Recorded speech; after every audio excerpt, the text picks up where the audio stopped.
Assalamualaikum warahmatullahi wabarakatuh. Bismillahirrahmanirrahim. Alhamdulillahirabbil alamin wassalatu wassalamu ala sayyidina Muhammadin asyrafil anbiya'i wal mursalin wa ala alihi wa ashabihi ajma'in. Rabbi shrah li sadri wa yassir li amri wahlul 'uqdatam min lisani yafqahu qawli. Bismillahirrahmanirrahim. Allahumma aftah alaina hikmataka wa anshur alaina min khazaini rahmatika ya arhamar rahimin. Amin. Baik, khusus untuk pelajar Suragama Seri Sabak Uni, hari ini kita sambung pembelajaran kita sampai muka surat 46, pendidikan akhlak. Yang mana pada pelajaran yang lalu, pelajar-pelajar semua telah membaca bersama saya tajuk kita tanggungjawab di rumah. Apakah pelajar perlu lakukan ketika berada di rumah? Jadi hari ini apakah pelajar perlu buat ketika berada di sekolah? Tanggungjawab ini maknanya kerja, tugas. Okey ya. Tanggungjawab maknanya kerja ataupun tugas. Ini kat sekolah. Kita bacalah. Anda adalah seorang murid sekolah. Betul tidak? Betul. Sampai bila tu? Sampai habis nanti. Jangan berhenti di tengah jalan. Teruskan aja. Sebab apa? Sebab kita pelajar-pelajar sekian semua dalam masa tengah nak menambah ilmu. Jangan tengah-tengah nak tambah ilmu itu baru susah sikit aja. Sikit je susah. Sudah tak nak datang sekolah. Apa susahnya? Iaitu malas. Malas nak bangun pagi, malas nak bangun petang. Petang nak tidur, lepas tu nak main. Sambung baca. Di sekolah, anda bertanggungjawab melakukan tugas-tugas yang sepatutnya dilakukan oleh seorang murid. Kena buat sebagai seorang pelajar. Antara tanggungjawab tersebut ialah, jadi kita ni pun nak naik sekolah nanti dalam 8 bulan 11 ni bagi pelajar-pelajar darjah 1, 2 dan 3. Jadi sebenarnya tanam dalam hati ya. Cakap dalam hati, saya suka pergi ke sekolah. Saya suka pergi ke sekolah kerana saya dapat belajar. Tanam dalam hati lagi. Saya suka pergi sekolah kerana saya belajar di sekolah dengan lebih teratur berbanding di rumah. Okey. Jangan tak cakap. Kalau tak cakap nanti jadi malas. Okey. Pertama, apakah tanggungjawab pelajar? 1, hadir ke sekolah setiap hari. Kena datanglah, hari-hari datang. Macam mana kita nak hari-hari datang? Kena sebut dalam hati. Aku seorang pelajar sekolah. Aku kena pergi sekolah. Gitu. Lainlah kalau ayah awak. Ayah sebagai seorang tukang kebun. Ayah kena hari-hari pergi kebun. Ada ke ayah monteng pergi kebun? Tak ada pun kan. Kalau ayah kerja cikgu pun, ayah ada monteng pergi sekolah? Tak ada pun kan. Mesti ada dibuat sesuatu. Jadi kita siapa ni? Kita pelajar, hadirlah ke sekolah. 2, menepati masa persekolahan dan mengikuti waktu setiap mata pelajaran. Mesti ikut masa. Datang masuk pukul 2.30, masuklah pukul 2.20. Dah ada kat sekolah, standby dulu. Okay, dah siap dulu, dah mandi dulu, dah makan dah gosok gigi, dah sikat rambut, dah pakai bedak dah, kasut pun semat. Okay, dah gosok baju. Baru kita menunggu masa untuk belajar.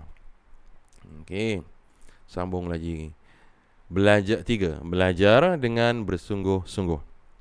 Sungguh-sungguh ni maknanya menumpukan perhatian. Kalau cikgu ni tengah baca, sama-samalah baca ataupun semak.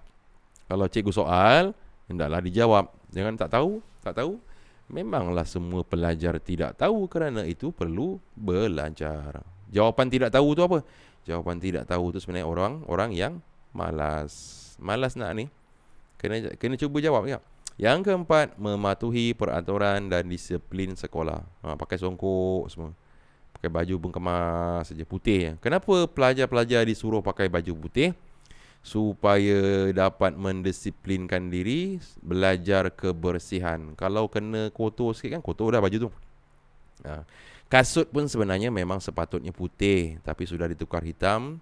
Kerana hari itu ada minta dengan menteri suruh tukar warna hitam sebab malas nak masuk kasut. Sebenarnya sepatutnya semua putih. Baju putih, seluar putih, kasut putih, supaya kita belajar berdisiplin, bertanggungjawab. Okey. Ini patuhi peraturan dan disiplin sekolah. Seterusnya, sambung. Di sekolah ni kita ada kerja lagi, iaitu yang kelima, menjaga kebersihan kelas dan sekolah. Kenapa perlu jaga kebersihan? sebagai latihan untuk jadi orang dewasa. Kecil-kecil kena belajar kebersihan. Okey, kena belajar kemas kelas, kena belajar sapu sampah. Tak pandai, memang tak pandai. Oleh itu kena belajar. Sebenarnya awak sapu pun tak berapa bersih. Tapi sapu je lah. Supaya dapat biasakan diri tak merasa malu untuk pegang penyapu. Kalau tidak, malu nak sapu. Yang keenam, menjaga harta benda sekolah seperti kerusi, meja, papan tulis, tandas, menjaga makmal komputer dan sebagainya. Jangan diconteng mejanya, conteng, ambil pisau, potong sikit. Harta ini harta milik bersama. Maksudnya, ini awak punya, ini cikgu punya, ini pelajar-pelajar lain punya, ini semua orang punya ni. Kalau kita tak jaga harta orang lain, bagaimana pula kita nak menjaga harta diri kita? Okey, seterusnya ini tanggungjawab kita lagi. Yang ketujuh, menjaga nama baik sekolah dan mendengar nasihat guru. Cikgu cakap tu dengarlah. Jagalah nama baik. Jangan maksud jaga nama baik apa? Jangan buat sesuatu yang buruk. Apabila buat sesuatu yang buruk, nama awak buruk, sekolah pun buruk. Nampak budak-budak sekolah agama duduk tepi longkang menangkap ikan. Sekolah mana tu? Sekolah Sabak Uni. Gitu. Kan buruk nama sekolah Sabak Uni dan juga buruk nama awak. Okey, cakap cikgu pun tak nak dengar. Okey. Yang ke-8, menghormati dan bekerja sama dengan semua kaki tangan. Ini cikgu-cikgu ataupun kaki tangan ni adalah kita kena hormat dan kerjasama. So agama sekarang dia dah ajar cara bersalaman setiap pelajar dengan guru dan juga kaki tangan. Semua kena salam bila pergi, bila balik. Tapi sekarang COVID tak boleh lah salam ya. Okey, berbahaya. Okey, seterusnya apa yang kita telah pelajari? Tanggungjawab di sekolah, datang awal, tepati masa, belajar bersungguh-sungguh, ikuti peraturan disiplin. Kemudian sambung, jaga kebersihan, jaga harta benda sekolah, jaga nama baik sekolah, hormat dan bekerja sama. Kita masuk yang terakhir untuk hari ini. Apakah kebaikannya apabila pelajar-pelajar bertanggungjawab di sekolah dan apakah akibatnya jika buat tak faham saja? Okey. 1. Murid dapat mendisiplinkan diri. Iaitu disiplin ni maksud dia kita buat ikut peraturan semuanya. Bukan main cincai je. Okey. 2. Berjaya dan cemerlang dalam pelajaran. Kalau orang itu berdisiplin, dia akan berjaya. Sikit-sikit saja hari ini saya kena buat tugasan pendidikan akhlak. Tapi saya tak sempat habis. Okey, buat juga. Kemudian sambung esok. Besok tak habis lagi. Buat lagi. Kemudian sambung. Dia berjaya tidak? Berjaya. Dengan cemerlang tu sebenarnya. Tapi kalau kita hari ini saya malas lah nak buat. Besok saya lagi malas nak buat. Lusa saya dah lupa langsung. Tulat. Entah mana kitab saya. Lingkup ya.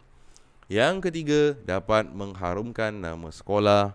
Yang keempat, disayangi dan dihormati guru dan rakan. Yang kelima, sekolah bersih, ceria dan cantik. Yang keenam, dapat belajar dengan selesa.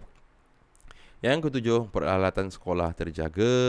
Ini apabila pelajar-pelajar bertanggungjawab di sekolah. Jangan buat tak faham, je datang sekolah, apa sampah kat bawah meja berduli, biar bukan sampah aku. Memang kadang-kadang bukan sampah kita, tapi kita kena jaga juga. Okey, contohnya awak berjalan terpijak tahi ayam. Ini bukan tahi aku, tak payah basuh lah. Jadi adakah nak biar gitu je? Tahi tu di kaki, biar jalan pijak sana, pijak sini, pijak sana, lala kali semua kena tahi ayam. Jadi apakah perlu kita buang sampah yang ada dalam meja? Kena perlu buat. Supaya apa? Supaya peralatan sekolah terjaga, tempat pun selesa, ceria dan cantik. Macam gitu. Seterusnya, apakah akibatnya apabila pelajar-pelajar mengabaikan tanggungjawab di sekolah? 1. Murid tidak berdisiplin. Pelajar-pelajar tidak berdisiplin ni maknanya tak ada tanggungjawab, tak boleh nak urus diri sendiri. 2. Lemah dan gagal dalam pelajaran.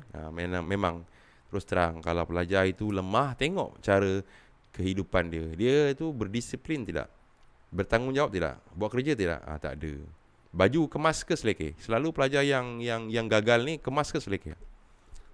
Biasanya orang-orang yang gagal ini bajunya pun selekeh, kasutnya pun selekeh, rambut pun tak sikat, mandi pun tidak, gigi pun tidak gosok gigi. Selalu gitu. 3, nama baik sekolah tercemar. 4, masalah disiplin akan bertambah. 5, sekolah kotor, tidak ceria. 6, tidak dapat belajar dengan selesa. 7, banyak peralatan rosak dan berlaku pembaziran. Jadi pelajar-pelajar sekalian, apakah yang pelajar pelajari hari ini? Dua benda, iaitu tanggungjawab di sekolah, saya dah sebutkan tadi. Jadi kalau lupa boleh ulang balik semula video ini, tak perlu saya kata-kata banyak lagi. Okey, kemudian apakah kebaikan bila pelajar-pelajar bertanggungjawab di sekolah? Apakah akibatnya apabila pelajar-pelajar tidak buat-buat tak faham dekat sekolah? Untuk itu setakat ini saja dahulu. Semoga bermanfaat. Saya doakan semoga pelajar sentiasa ceria dan bersemangat untuk menghadapi hari-hari persekolahan ini. Semoga kita bertemu pada 8 bulan 10 ini. InsyaAllah akan diberitahu siapakah yang akan datang dahulu. Tapi dalam hemat saya fikirkan yang pertama mungkin lelaki dahululah. Sebab jumlah kita pun cuma berapa orang aja. Jadi bila dia bagi dua pun lelaki perempuan lebih kurang sama saja. Okey, lelaki datang dulu, okey, kemudian perempuan pula. Macam itu. InsyaAllah akan diberitahu. Ini belum kata putus tapi sekadar daripada pandangan saya. Wabillahi taufiq wal hidayah. Assalamualaikum warahmatullahi wabarakatuh. Bye bye.